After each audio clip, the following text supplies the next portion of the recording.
Dave Hansen. We got a really fun show for you today, gang. A really funny man going to join us on this show. Great fisherman, a super funny guy.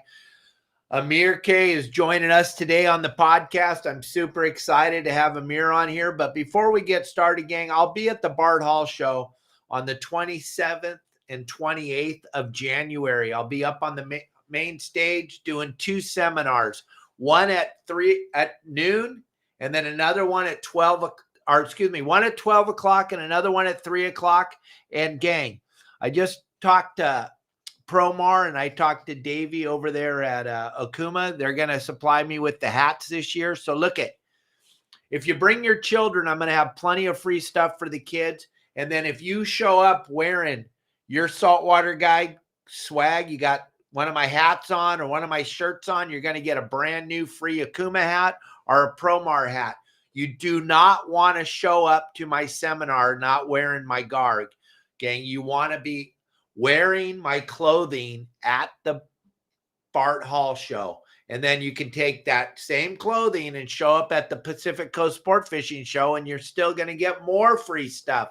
I have so many sponsors that are going to be supplying all kinds of stuff, and Kelly Girl and I are cleaning out our tackle closet. We're going to be bringing lures and line and hooks and just a plethora of things to give away at the Pacific Coast Sport Fishing Show from our booth.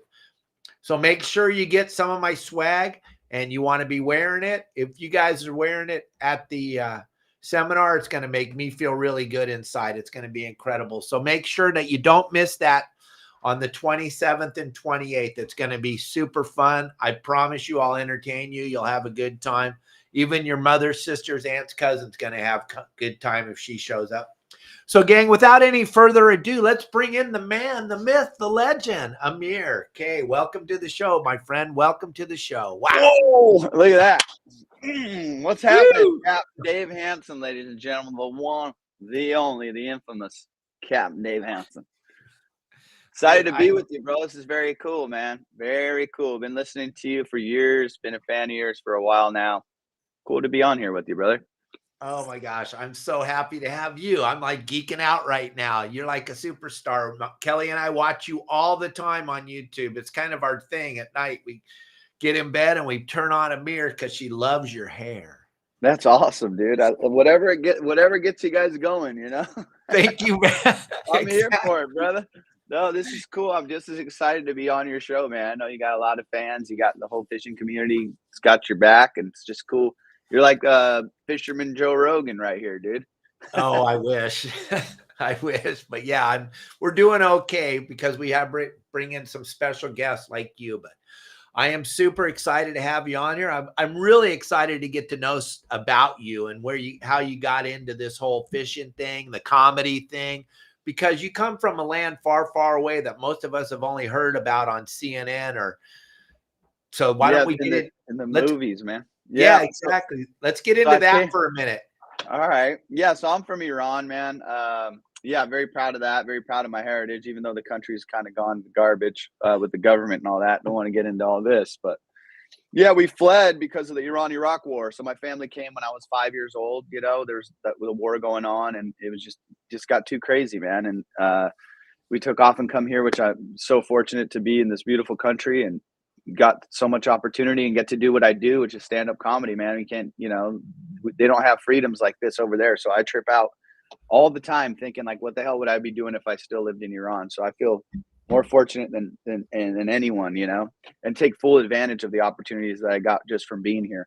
So yeah, we came when I was 5 and moved to Southern California, and just got going, man. Just now I feel like just as American as anybody. I feel like a Cali boy, a real Cali boy, Dave Hansen, Nice. And that's it, man. And, we got the coast here. We have so many different lakes and stuff like that. So I started fishing at an early age, like just the local lakes. We kind of didn't have too much money. So, we weren't able to go like saltwater fishing all that often. But, started in like the local ponds and lakes and whatnot, just fishing for largemouth and trout fishing if we could, scrounge up enough little coin to go, to the local lakes, Santa Ana River lakes and whatever it was down there, and fish like trout. So that's how I kind of got the start in fishing. And But like, how old were you when you got to go fishing the first time? Because I've listened to your story, and when you got here, you didn't even know the language, so it had to be really gnarly in the beginning, right? yeah, I have a joke, man. Where I said I moved to Iran, straight from Iran to Southern California, 5 years old, no English. I didn't speak no English. I learned how to speak English by mimicking the kids in my neighborhood. I'd watch them. I had a Mexican accent for the first 3 years. You know, I'd be like, come on, mom, let's go to the park, fool. You know, I had like a full on accent, dude, because I was around a lot of different races. And that's why my act, if you ever watch my stand up, it's all about different races and different ethnicities, because that's kind of how I grew up, you know. Inland Orange County, like City of Orange, Santa Ana border. I don't know if you're familiar with the area. Oh A lot yeah. of ethnic diversity. We got a lot of Vietnamese, a lot of Mexican, a lot of, you know, so it was cool. I got a little bit of taste of everything, you know. And then when I got a little older, moved toward the beaches, you know, like lived in Huntington Beach for a while, lived in Costa Mesa, Newport, and that. So that's pretty much my story, man. Starting out. Who invited you to go fishing? Do you remember the first time you went? It was I had like a dude I call, like in the Persian community we call like a, you know, close family or close friends. You call him like a cousin. So I had and he's in the fishing community now, and we kind of like lost touch. But Ben Donati, I don't know if you're familiar with him. He owns Lowdown Customs. It's like a bass rod company. He makes like bass rods, pretty big in the bass fishing community, like green bass. And we were all just like little rugrats. I used to skateboard with him, and then he got into fishing. So then we went fishing together. So we would go, and I was like the youngest of the group, and so he kind of took me fishing for the first few times to like Eisenhower Park was the lake that we would, or the little park that we'd go to, and we'd fish like bass and carp and stuff out of there. So yeah, there's his website there. That's Ben's website. He's a great fisherman. Like I said, we kind of lost touch over the last few years, but the guy kills it, man. And the rods are incredible. And he was wrapping rods back in the day. So he was the one that kind of got me into it, as far as freshwater goes. And then when I was a little older, we'd go to Texas, and I had an uncle in Texas, in Houston, who would take me to like Galveston, and we'd fish off the pier there. So then I kind of got the saltwater taste over there, and we'd fish for like speckled trout and like sand trout and whatever, you know, we could drum up from the pier there. So that was kind of cool. And then we'd go home and have a fish fry with that stuff. So that was kind of like how I got hooked on fishing. And it is such a great way to spend your time off, right? When you get off that stage and you get to go out and go fishing right afterwards, you're living two passions at the same time, right? Brother, I feel so you don't even know how lucky I feel. Like, not only was my initial job, like not even a job. I don't even know how the hell they pay me to talk crap to people. You know, I go on stage and just talk shit. It's like, it's incredible. And I get paid a big check at the end of the weekend for just, you know, doing something, making people laugh, making people have a good time. And it's like, no matter where they're at in their life, like they come for that 1 hour, they forget everything, and we just have a good time. And that's like that. There's nothing better. Every city I go to, like, you know, they're just happy to see you. There's nothing like that. Like nothing more fulfilling than doing something you absolutely love. That's why I get a kick out of you, man. You're so funny. You're doing something you're absolutely passionate about, and it shows. You know, you're out there in Cabo living. You got freaking monkey behind you, dude.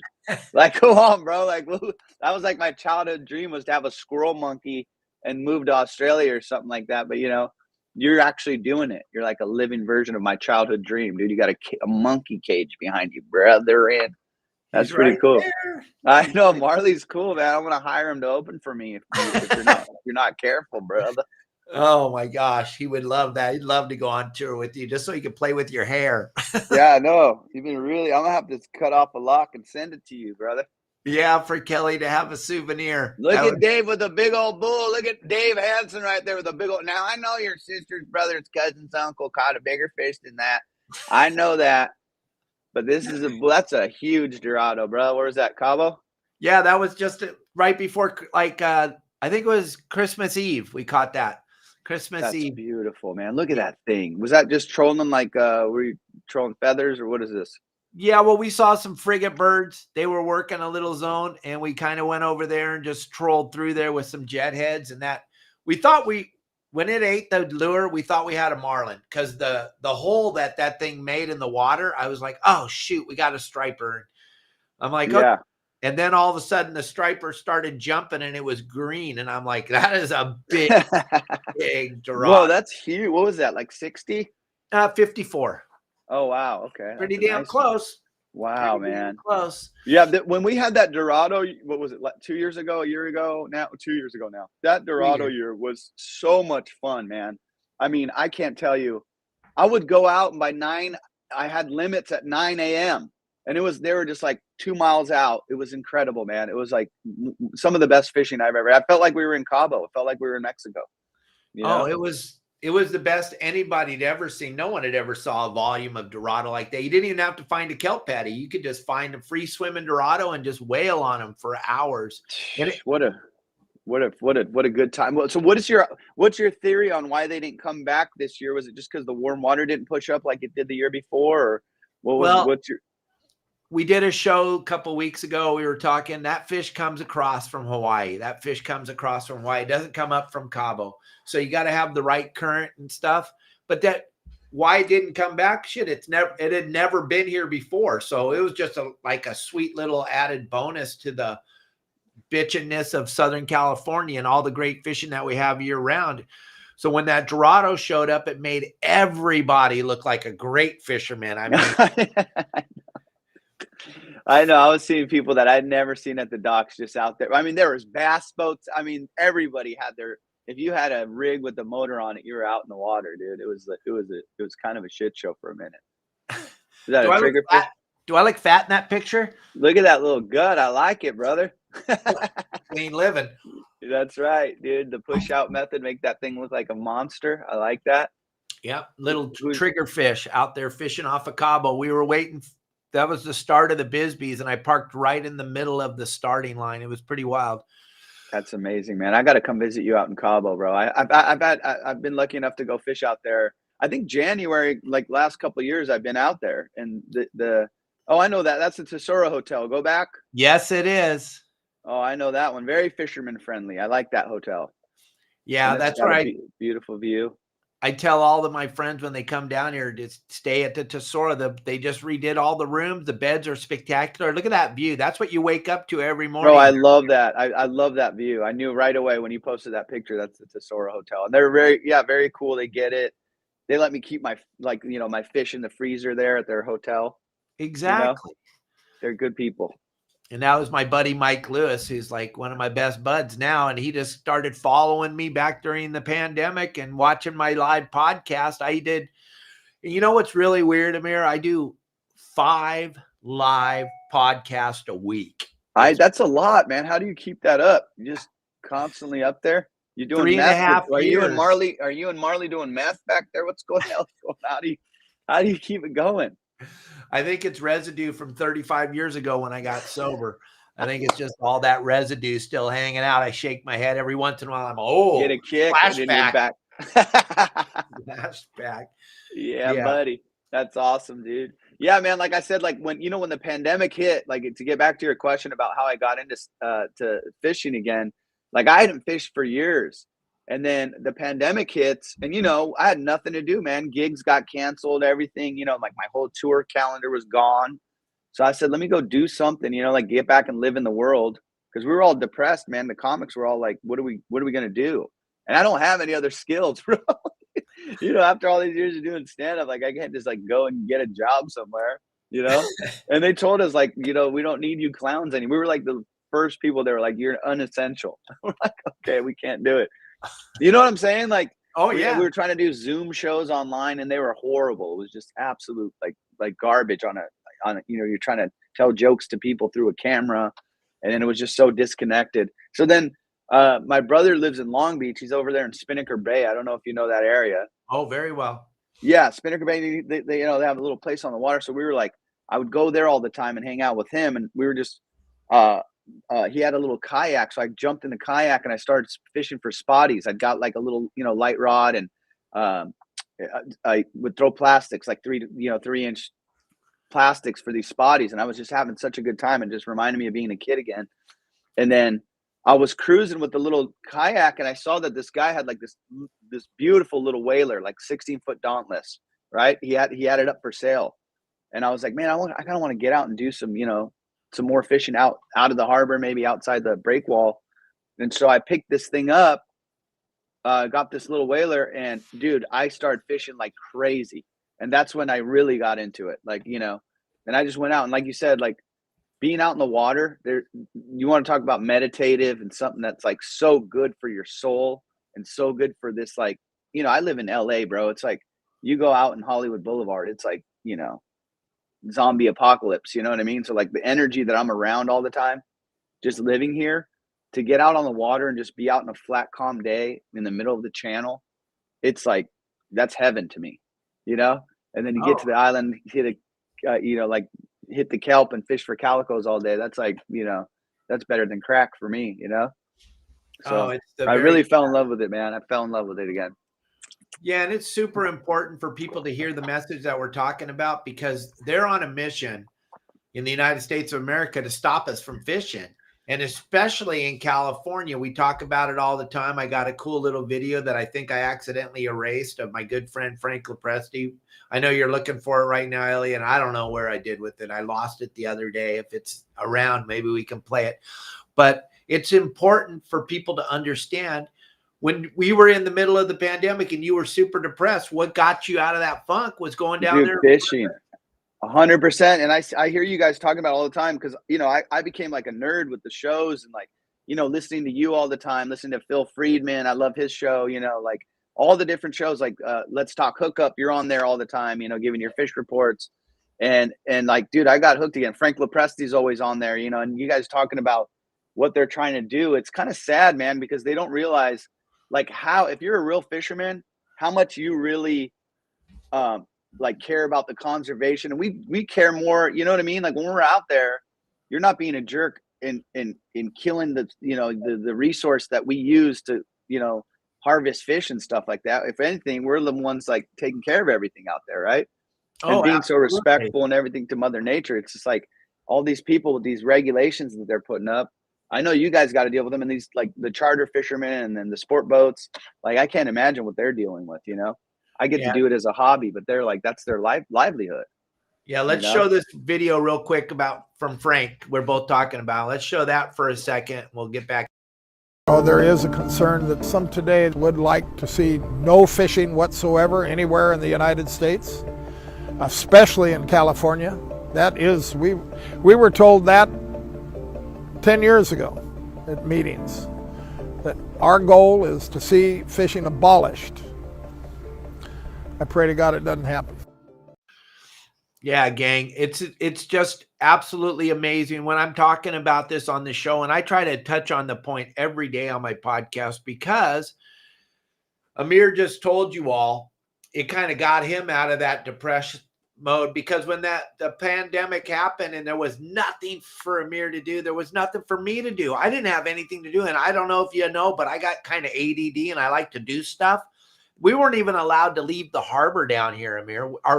If Kelly girl and I got caught at the beach, we were going to have to clean the hospitals. I didn't know what to do. So I started doing this podcast because I wanted to talk about fishing and to have this fishing thing in our lives. I mean, look at when you're off, when you have time off, what do? You jump on your whaler and you go fishing? I get as soon as I can, man. I'm on the water. That's it. There's the point where it was like almost too much, you know. I was like getting so carried away with fishing that I kind of like let, you know, comedy fall by the wayside for a second because I was so hooked.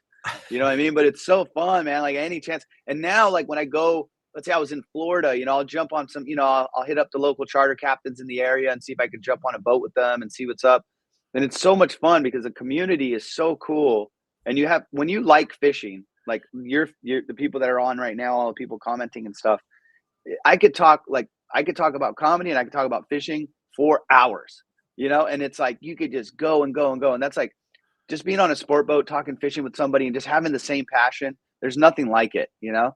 And that's what I love. Like, even when I go, like I said, like if I'm in Florida or for like, I was telling you before we came on here, I've been touring with Theo Vaughn. I'm sure like your listeners know who Theo is. Theo's enormous and just been a great friend of mine for about 15 years. And to see him blow up and do what he's doing is just absolutely incredible. And to be fortunate enough to go out with him to these arena shows is very cool too. And I'm trying to get him more into fishing.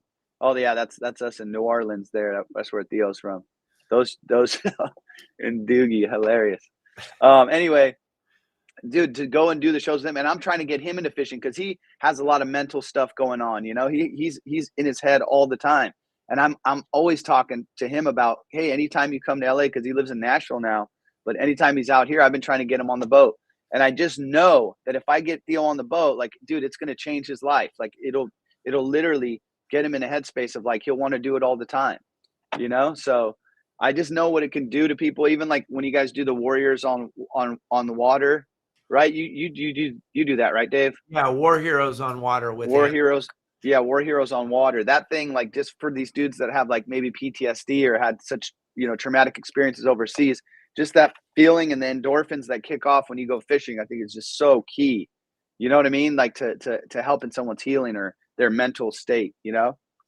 Oh, it would be insane if you were to come out and do that. It'd give away a little bit of your time and energy. The War Heroes would really love it. We're going to do it here in September again, and I'll send you the dates. And if you could make that, oh my gosh, it's so fun to hang out with the War Heroes and get to hear their story and everything. And they think that we're giving so much and they're getting out of it. I get way more out of it than they did. I walk away there. It takes me a week just to decompress from all that. It's just the most spectacular thing because let's be honest, to live the life I live, I didn't do anything. I just showed up. Right. I just showed up. Man, there's me on the kayak. That's hilarious. Yeah. That's Jay Moore. I don't know if you know Jay Moore. Oh yeah, very well. That's him. Yeah. He had a place in Malibu. We would kayak fish like calicos just right in front of his house. Yeah, this is like this is pretty much my start right there. Just cruising through the harbor, catching spotties with my Flofers on, dude. Yeah, so that's that. Oh, this is my boy right here. This dude, Roger, this guy showed me pretty much like a lot of the stuff that I learned about. He's like 3 boats over on my finger and on the slips down in Cabrillo. And he walked up and he was like, hey man, you're that comedian. And then we just became friends. Like he had seen me at a show or something. And then he runs a charter called Rajak Sport Fishing. And so this dude, Roger, kind of showed me everything about, you know, that you see right there, fishing reds and rockfish, and kind of showed me a lot of the tricks of the trade, which was really cool. Well, now that we're showing all that, I want to show you something because you have your whaler. You also go out with Roger. I want to show you a bag that'll just blow your mind. This kill bag from Deckhand Sports. You're going to be blown away when you see what Dave and the guy. Roger uses those on his boat. Roger uses Deckhand kill bags. Watch this, gang. Check this out.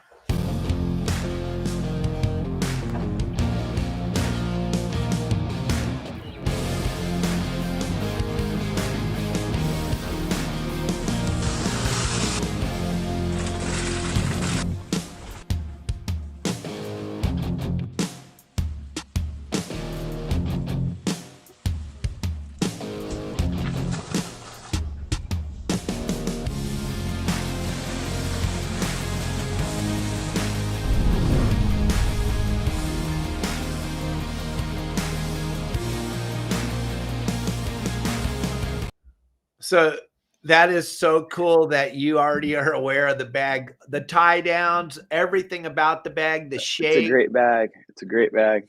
Yeah, the way he has the ribs in there that holds the bag open and keeps the fish out of the slimy water. It's just such a phenomenal product. It's just a bitchin' bag. I've never seen nothing like it before.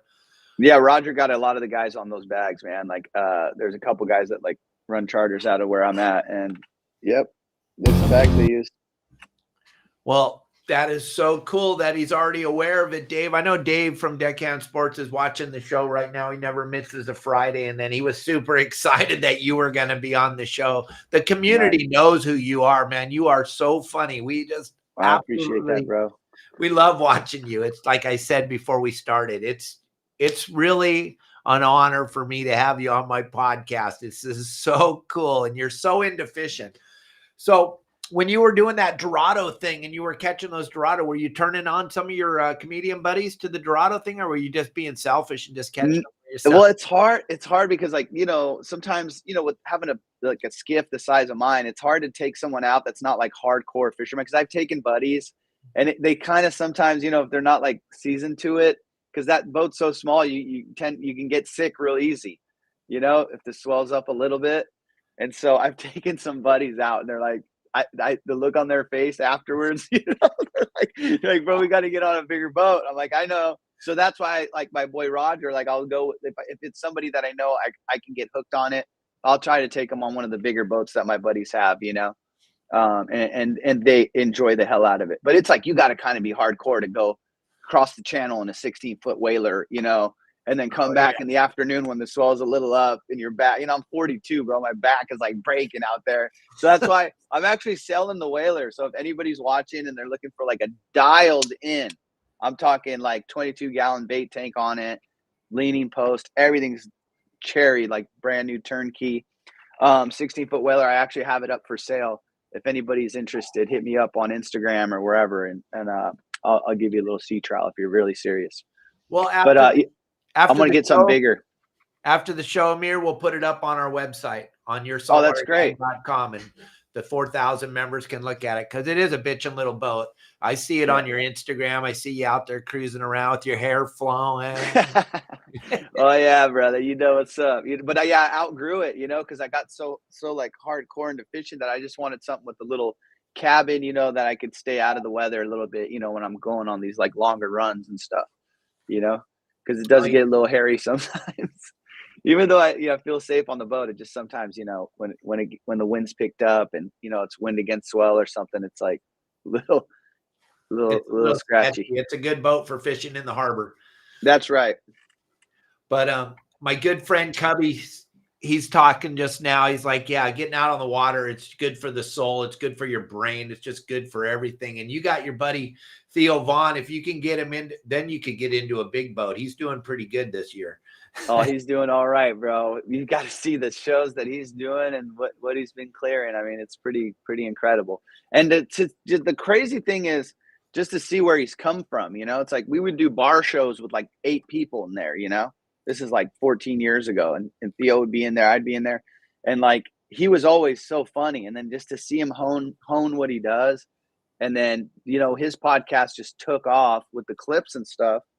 And now to go and just see like people just love him so much just because he's so, like the way he is. He's an open book, so vulnerable, and he's hilarious. Guy's like a savant, comedy like genius. And it's funny, he had Sean Strickland on. I don't know if you're familiar with Sean Strickland, but he's like an MMA fighter. It's a world champ right now. And he goes, I don't know if you're a genius or like an idiot. Like, I can't tell, because he's just so like all over the place. But oh yeah, his stories are incredible. How he comes out of just nowhere, and you're just like, and yeah, I watched that with the MMA fighter, and I was just like him, and my wife Kelly and we both watched Theo just like we watch you, and we're like, where did he come up with that out of nowhere? Just out of the blue, bro. Some of the stuff he said. Oh yeah, that's the one right there. Great interview. I mean, he's a great interviewer too, because he just like he asks the unconventional questions, kind of throws people off guard. But yeah, I love Theo. Just a great dude in general. But I want to get him into fishing, dude, because he's gone a few times. There's a lot of like freshwater stuff in Nashville, but I'm trying to get him to go when he comes out here because he's here frequently, and it just like hasn't lined up yet to where he can jump on a boat and come with me. But if I get him, I know he'll be hooked. You two should come to Cabo and do a little show, and then we'll go catch some rooster fish. That would be fun. Dude, I haven't caught a rooster ever. Every time I come out there, I miss a rooster. Well, and that's what they fight like crazy, and I that's on the bucket list. I tell everybody when they come here, they're like, are the Dorado biting or the tuna bite? And I'm like, yeah, but you can catch that in Long Beach. You know what? Yeah, true. Catch is a rooster. We're going rooster fishing. Or even those jacks fight pretty hard too, eh? Oh yeah, you catch those while you're trying to catch a rooster. But I think that rooster fish would go perfect with Theo with the mullet. Yeah, it just looks just like a Theo Vaughn fish back there. There it is. There's a nice rooster right there. See, it kind of looks like a great rooster. Yeah, I haven't caught one of those yet. Last trip I was out, we kind of set up on a reef and we're just yo-yoing yellows up, man. It was awesome fishing. That little grouper there. Yeah, a little broomtail, little baby broomtail in the mangroves. I like to go up and fish Lopez Mateos. It's a 5-hour drive from here, but you're fishing in the mangroves. It's like fishing in a lake, but you're in the ocean, catching all kinds of badass fish. Oh, there's the whaler right there, bro. Just bombing through the channel on a flat day. Oh yeah, there you are. See the hair flowing. Look at That's you. right. That's right, bro. So you got Yeah, some shows coming up? Any stuff going on Long Beach area? Anywhere close that people can come see you? I do. I have a lot of the local stuff right now on my website. I got Ontario Improv coming up, which is kind of Inland Empire. I got Oxnard coming up. I know you have fans there. You got a lot Oh of yeah. fishermen in Oxnard. Yeah. All those sea bass killers over there. They could come out to the show. It's Oxnard is Levity Live. It's a comedy club owned by the Improvs, and that's in a strip mall in Oxnard. That's coming up too. I think on the 25th. And then I have something in Bellflower. And then, like I said, amircomedy.com. I don't know if I mentioned that yet. That's my website. And you can go to that, and then I'll have all my dates up within the next month or so. I'll have a bunch of dates for 2024. And I'd love to see if you come up and you're a fisherman and I'll talk fishing with you for an hour after the show if you want. Just come, and if you have your saltwater guide shirt on, I'll charge you an extra $5. No, if you have your saltwater guide, we can talk trash about Dave Hansen together. There you go. Perfect. Yeah. Your sister's brother's aunt's cousin. Your sister, dude. I love when you do that. When you troll people, my favorite thing you do is when you troll people and you tell them the wrong, like when you talk about the yellowtail tunas, and then people, like, I'm shocked that people in the comments and you guys listening, you're so funny. Like, you don't realize this man is trolling you. That he's literally going, this is a yellowtail tuna, and people are like, that's called a yellow, that's a yellow fin, or whatever, whatever post, or that one you do with your son with all those tiny yellowtails. People get pissed off. I love it, man. Oh, and I love it when they say, "Oh, you call yourself a guide. You don't even know the name of the fish." It's so funny, man. Winning another winning. Yeah, exactly. No, you do it right, man. You kind of you keep it light, you keep it fun. You're excited. I learned a lot of stuff just watching your things, and you get a chuckle out of it too. From like early on, I would watch a bunch of your clips on how to get rigging and stuff like that. You got a ton of footage on that. Oh God, yes. Well, you know what, Amir, I was throwing up videos for years, but I didn't know what I was doing. And then I met this young man, Elliot Andrews, and then all of a sudden, in 3 years, when I met him, I had 2,000 followers. In wow. 3 years, I've gone from 2,000 followers to 600,000 followers. It's absolutely amazing. That's incredible, Elliot. Good on you, bud. Good on you. I bet it's the accent that helps. These people going, because I'll tell you right now, man, if you don't exist online, and the comedy game has changed that way too. Like I didn't post my clips for years, and I got myself a social media guy, and we went from like 36,000 to like 220,000 on Instagram in 9 months. So like that content and stuff you put out is so crucial to your fan base and to actually getting your message out there, man. It's like we have the benefit of having the internet.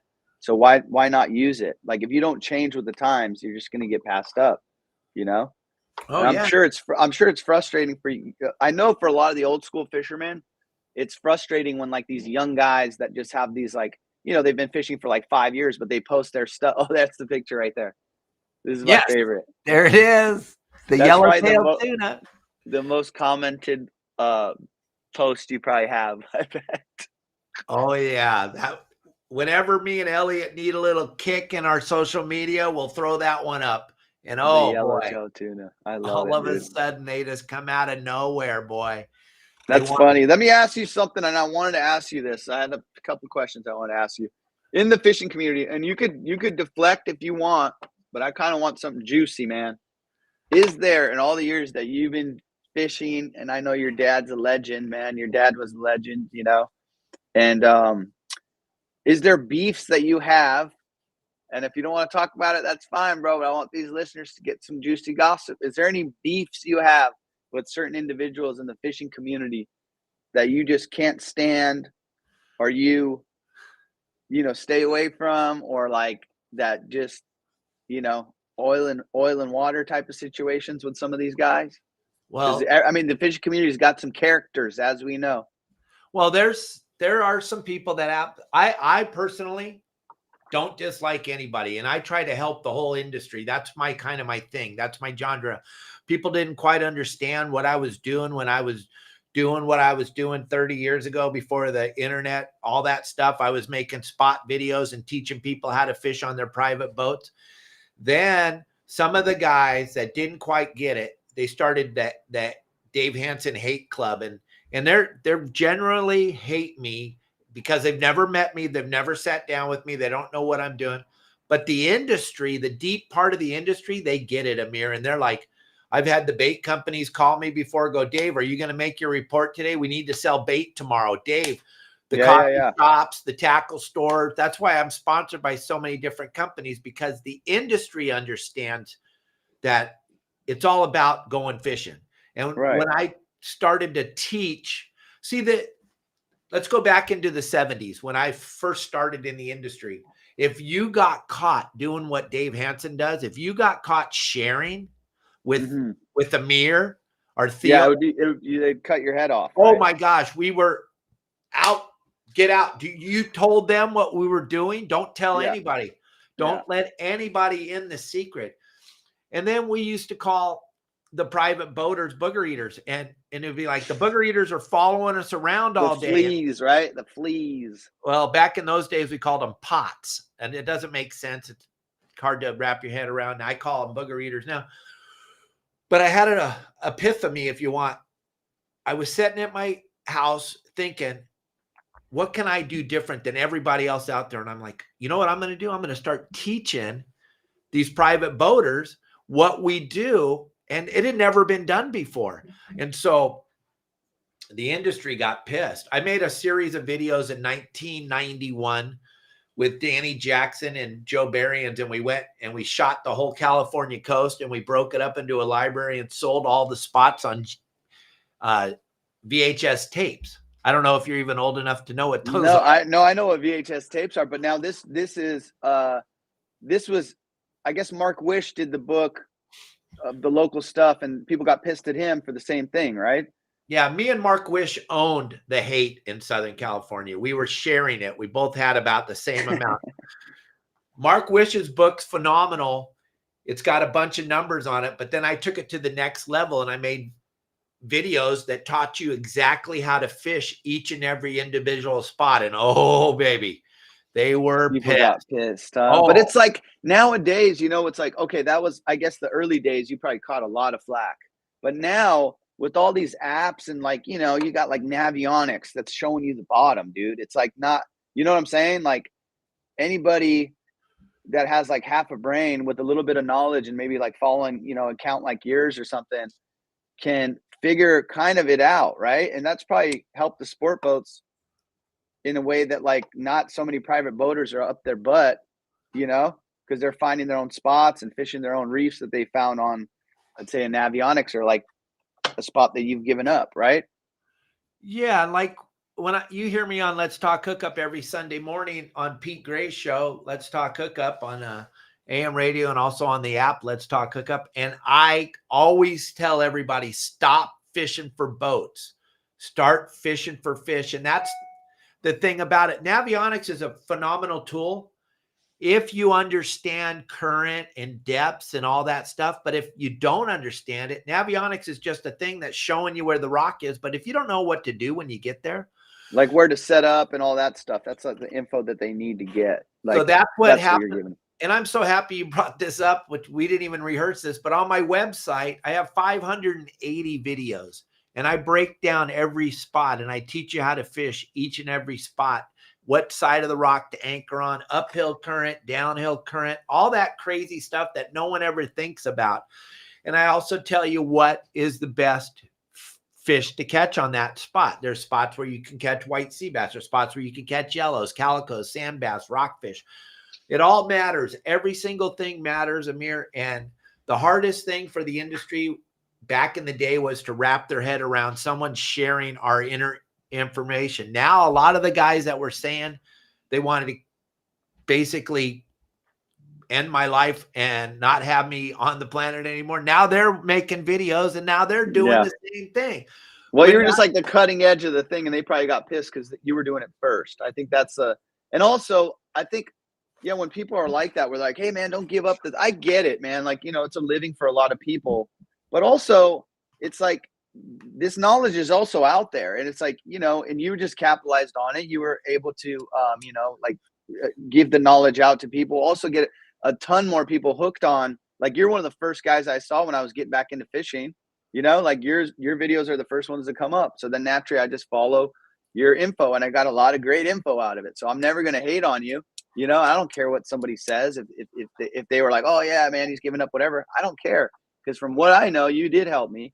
And I think you helped a lot of people. That's why there's a lot of listeners. That's why you have so many different followers. And it's all over, like you said, right? It's not just Southern California. Because this fishing applies, like the tactics and everything that you're talking about, they apply to everything. I mean, you could, fish structure that way in freshwater, or you can fish that way probably. And when I go to Australia, I'll probably be using the same principles I learned here over there. Right? Oh, absolutely. And people in Australia are watching our videos. Me and Elliot, or Elliot and I, excuse me, for those of you English majors, Elliot and I, we kind of track where all the views are coming from. We got views all over the world. It's incredible because we put out so many videos, Amir. We put out 3 brand new videos every day. It's just, I know. Yeah, I don't know how the hell you do it. I don't know how you even me putting up like 1 post a week of stand-up is like, that's stressful. And I got my social media, and you're doing like 20 videos a day. I don't know where the hell you're at. I don't know if you're in Long Beach or you're in Cabo. You got lobster traps coming up full. That I'm looking forward to the hoop netting with you, brother.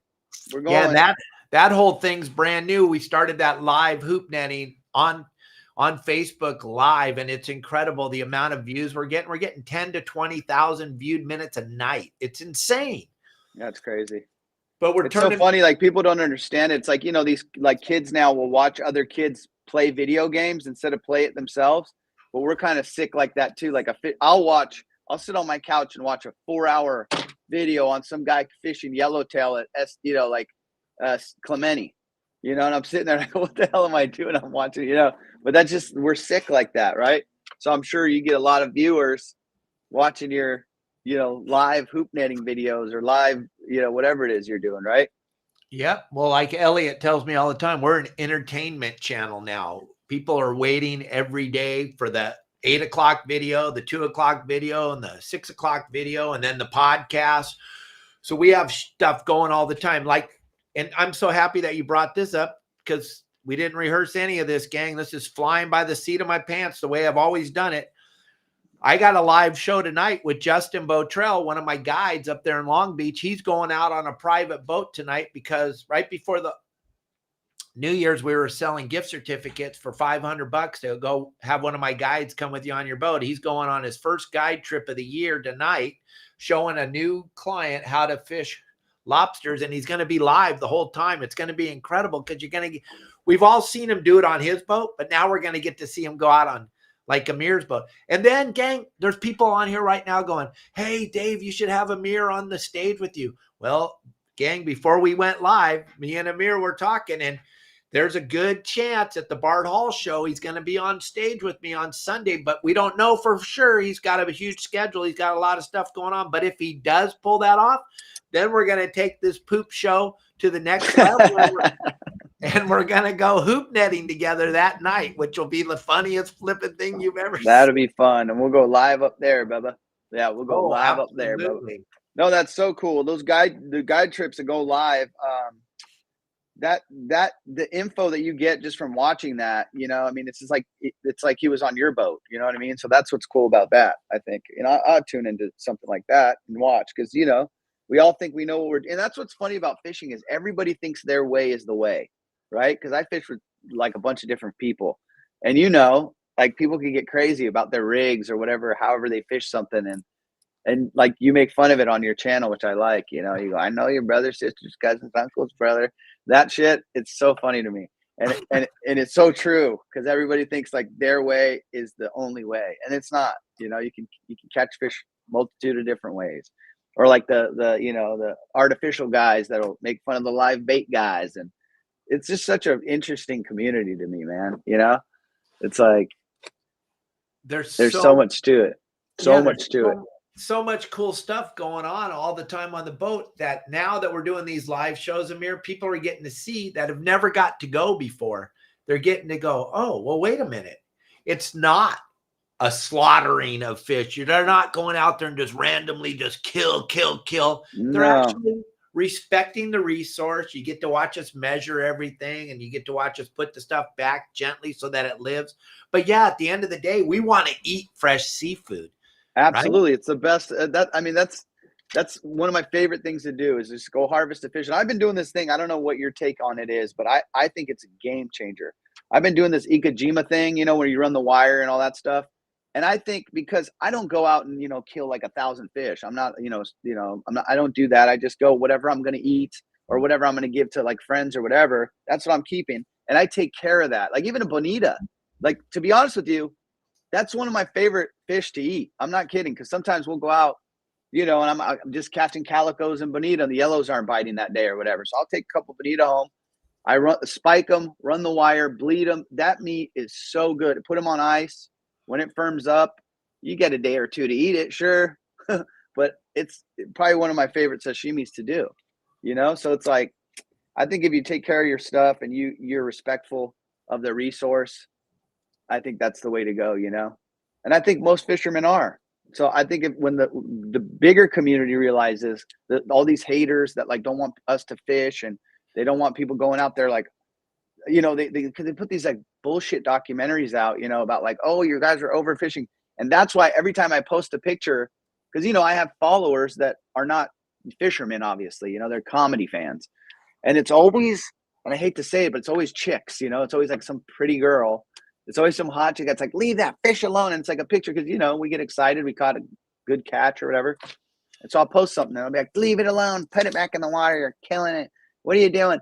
And it's the same exact girl that's like, all right, girls, let's go to sushi. Like, they don't even realize, like, how the hell do you think that sushi got on your plate, lady? Do you know what I'm saying? Like, how do you think it got there? And I'm going catching it with a hook and line. I'm not freaking going out and wrapping, 10,000 tons of tuna. I'm going to get one and my back hurts, lady. My back hurts because I fought this freaking thing for 3 hours. Which brings me to my next point. And one thing that I know you don't like is catching huge fish. Who the hell wants to catch a 500-pound bluefin every day? I hate it. Dude, I'll stick to 20, 30-pound yellows all day. I caught a 42-pound yellow. That's my personal best at SBI. And that thing broke my effing back on a 10-foot rod because my asshole buddy was fishing a 10-foot rod. So my back was broken the rest of the week.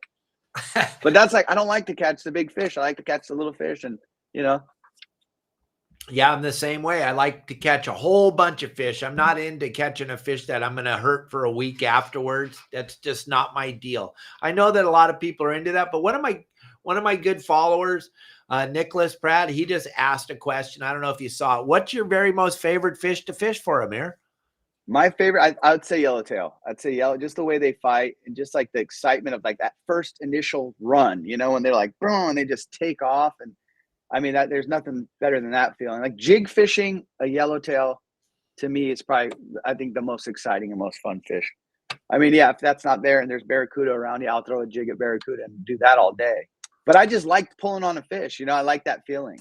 And that I even like right now when times are slow or whatever, like I know like the local reefs are loaded, with stuff and maybe, you can't keep the sheephead, but I'll go out with super light gear and fish sheephead, and I'm not keeping them, but I just like pulling on the fish, just catch and release.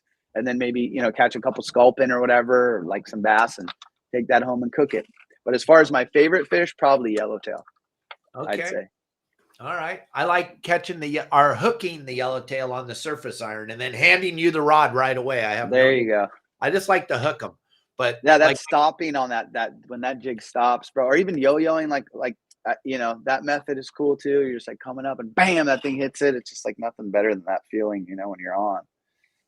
Yeah, I just did a show with Michael Folks, Inside Sport Fishing, and I talk about the most important part for me of this whole thing is the bite. I love the bite. Nothing's better, right, Amir? You're everything. No, man, that feeling in your heart's pumping. And you're like, what is it? And then like the ocean is so cool because you never know what the hell it is, which is like, you know, like when I was in Cabo, I was we were on the spot and we were just like killing the yellowtail, dude, yo-yoing and just every cast, you know, just like the current was perfect. We were set up just right. And then everything was getting bit. Anything heavy you threw down there was getting bit. And then it was like my last cast and I'm like, bro, I hook up. I'm like, what the hell is this? And it's like, it just felt like a 100-pound yellowtail, you know? And then I get it up and it's like an 80-pound black, you know, it's like an 80-pound black. I'm like, what the hell, dude? And then they're yelling, grouper, grouper. You know, the Mexican dude's like, grouper, it's a grouper. And I'm like, no, it's a black sea bass. But I didn't know, because I didn't know the rules, like it's legal there, right? Where you're at. Yeah. So I didn't know. And the guy was like, bring it. I'm like, no, we can't. He's like, no, bring it. And I'm like, and so like we brought it and gave it to everybody, man. It was pretty cool.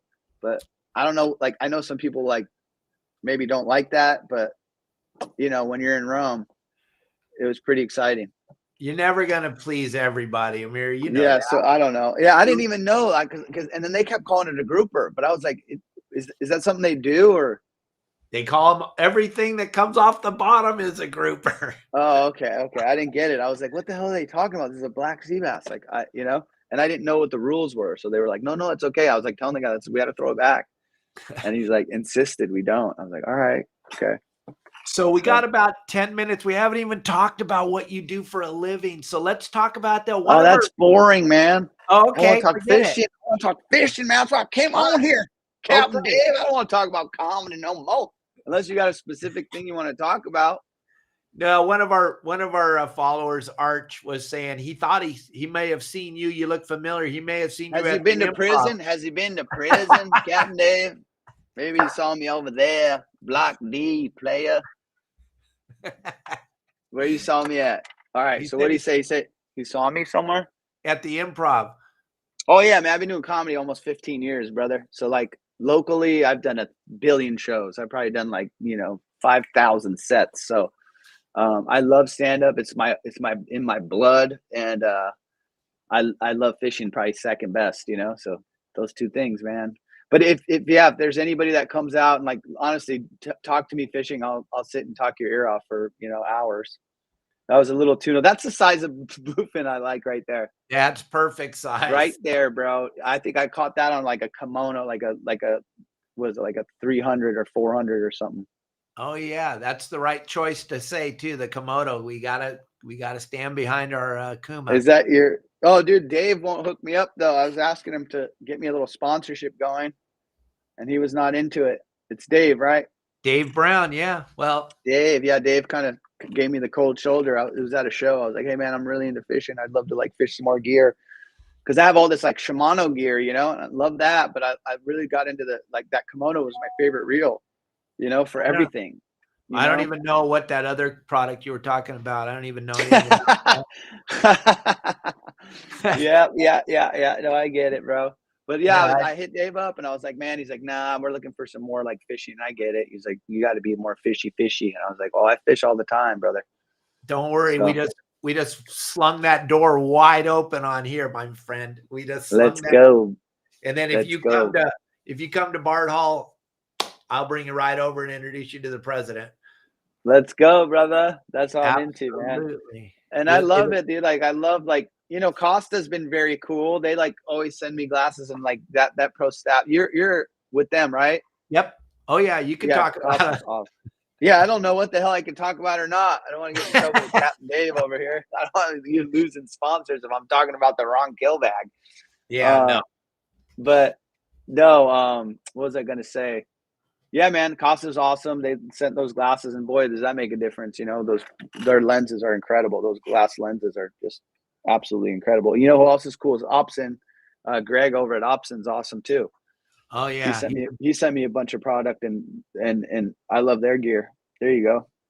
Yeah, there's Greg's a link right there. My really good friend Jeanette is watching the show right now, and she's asking, "What's the wiener dog's name?"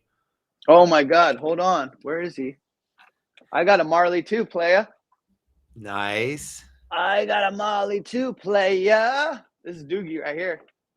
Oh, Doogie. Doogie's 17 years old, my boy right here. Yeah.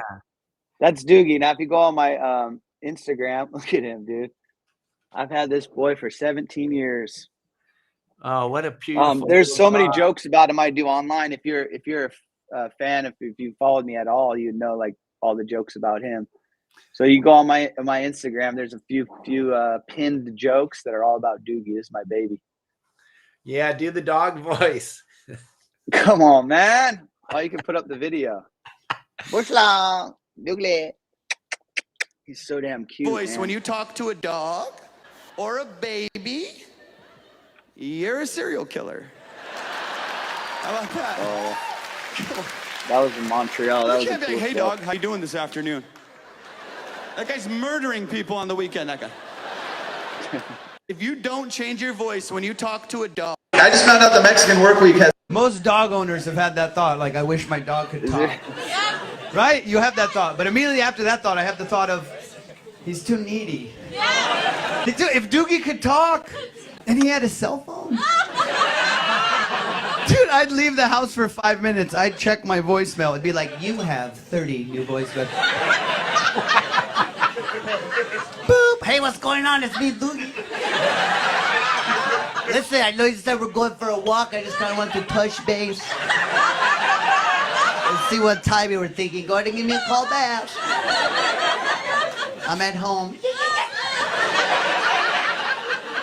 Boop. Hey, it's me again. Listen, have you seen my red ball?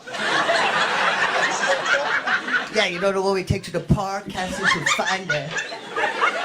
Anyways, no big deal. Call me Ken.